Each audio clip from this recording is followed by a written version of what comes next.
So I was having a conversation the other day, and we were talking about dreams and goals.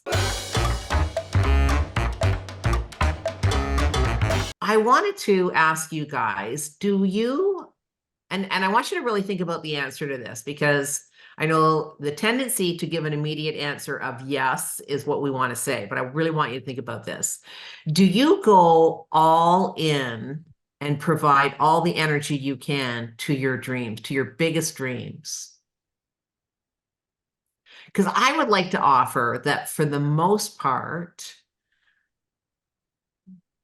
certainly for me, is that while I have big dreams, I have to chunk them down into more doable, manageable things that I think I can accomplish.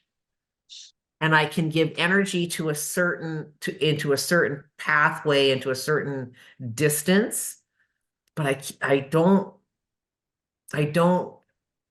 give total energy to the whole big dream. What about you guys? Well, I hear what you're saying, and I can understand that because let's just take my race. That energy became so overwhelming that it crippled me because it was such a big goal at that moment that my energy was so it was energy, and then there was fear, and then there was all this other stuff coming at it. So just like you, Tracy E, I broke it down into chunks this time when I tried it the second time. So, and I had this discussion with my trainer, and she agreed that it can be extremely overwhelming if you're just thinking so far in the future that you're forgetting the journey while you're here because you're always reaching, you're always going over here for myself. So I broke it down into smaller chunks every 3 months. And there were different things I had to do. So I remember in May, I went to a race that Jason and Amber participate in. And it's actually a race I'm going back out to this May to help Amber with. And I did part of that course. And that was a 9 mile, 2,500 foot climb. It was horrendous, but I had to train for that part.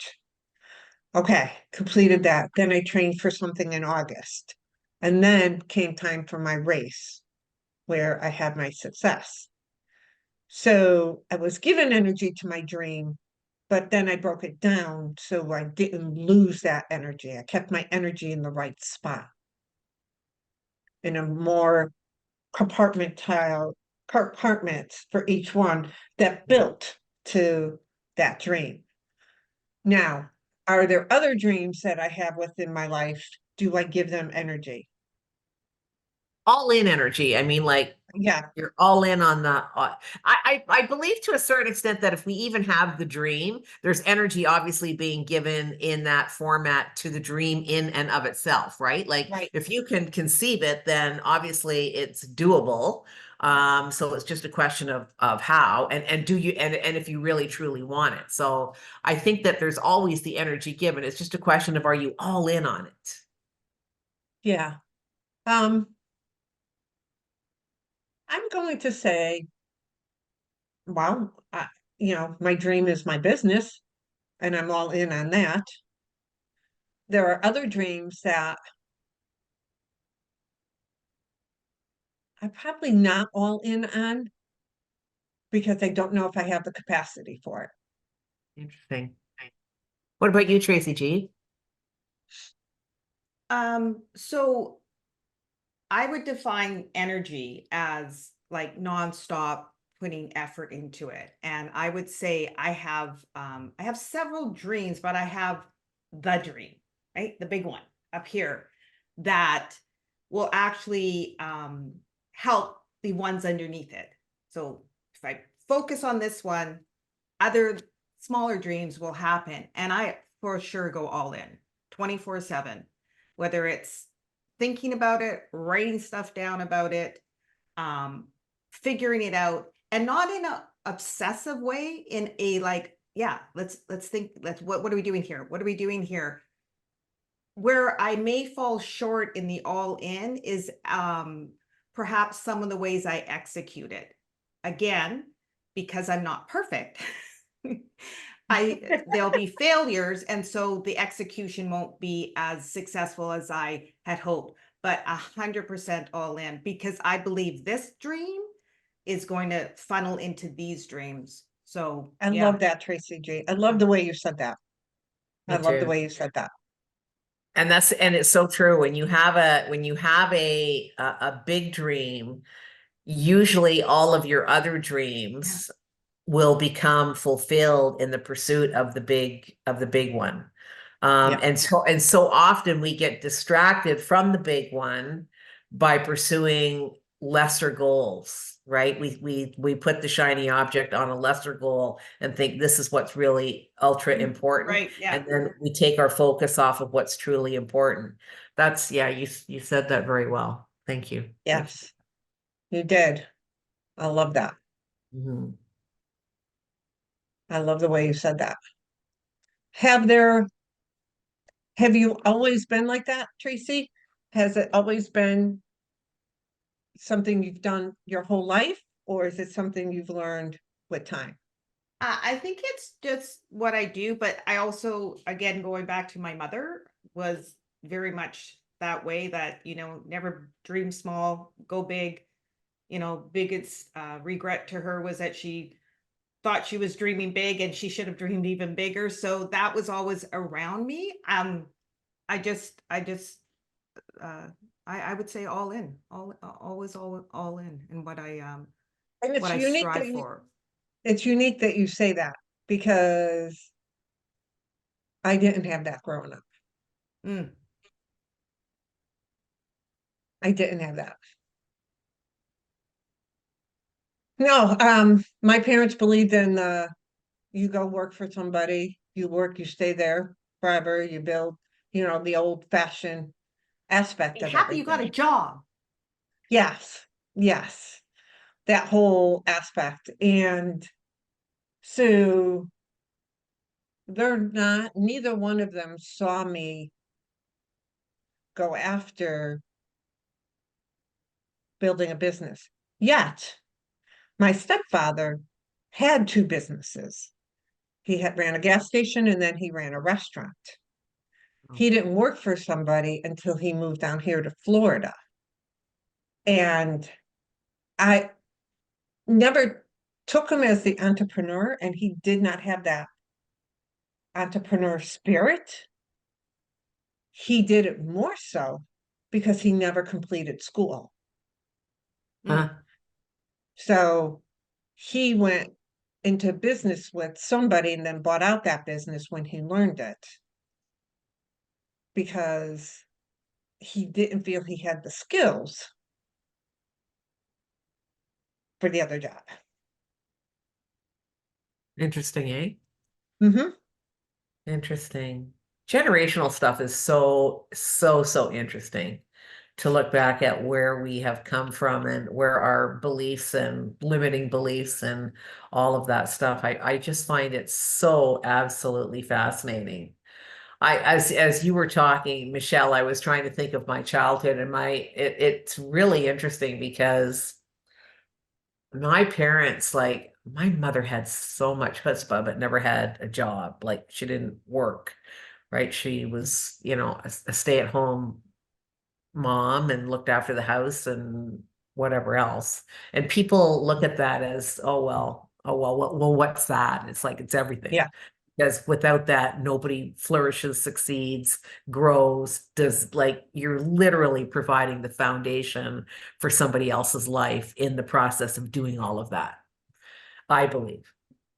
And my dad was a dreamer, but in such a different way.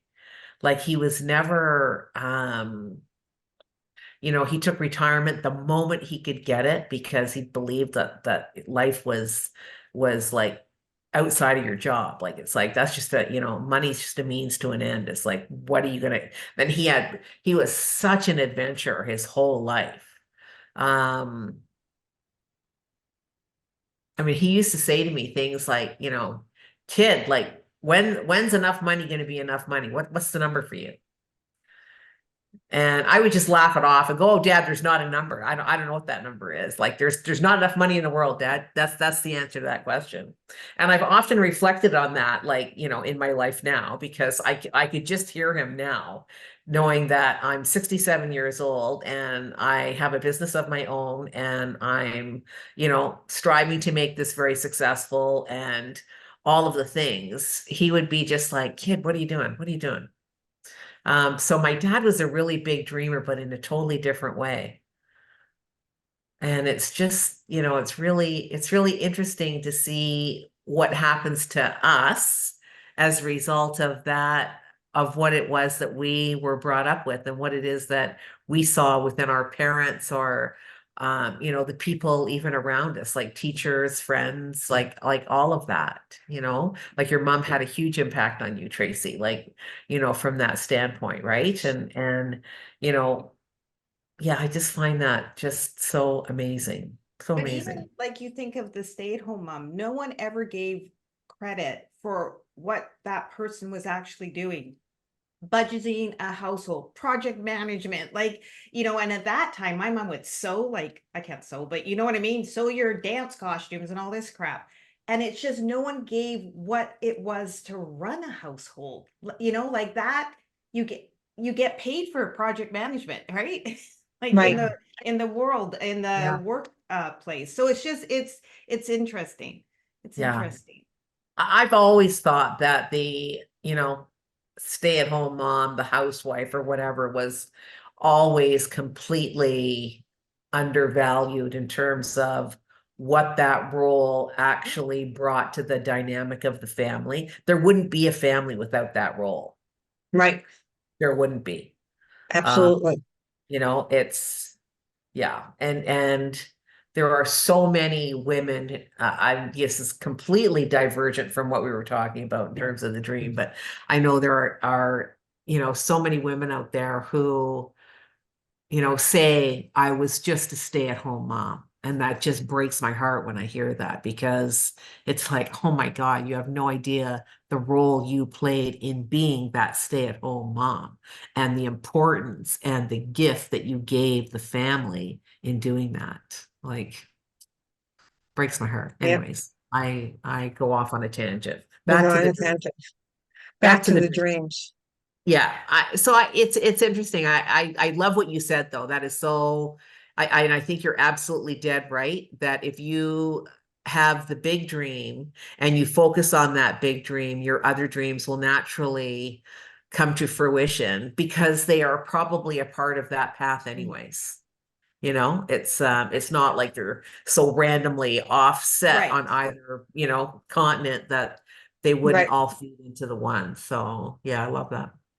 Right. I like that too. I like that. So are you following your dream? And do you give it your at all? Like, do you give it energy? Tell us what some of your dreams are. We would love to hear about it. Share this with someone who you think would benefit from it.